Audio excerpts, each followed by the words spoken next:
But that was really, I mean, if you think about it in our ancestral past, the ultimate the ultimate expression of or the ultimate demonstration of higher value. Remember DHS?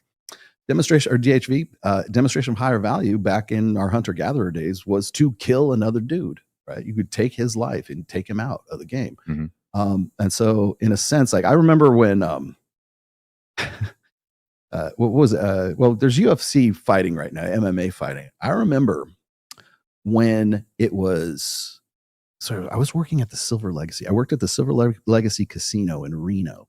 And it wasn't called UFC. It was called King of the Cage back then.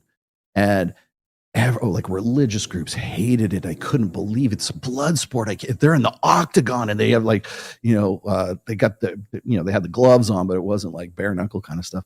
And it was called King of the Cage. And the only place you could see MMA fighting was in Nevada because that was the only state where it was legal. And this was back in 95, 97, somewhere around there.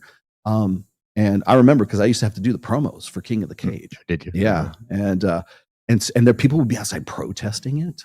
And like the stuff that we call, like you just saw with Dana White out here, we're talking to the Tate brothers, right? At the UFC.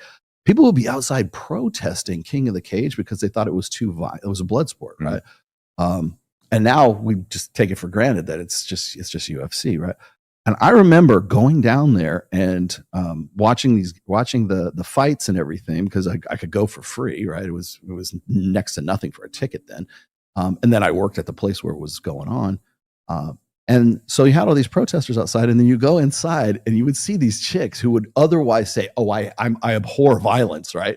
You could see like they just were hanging all over the fighters and they really wanted to bang the fighters, right? And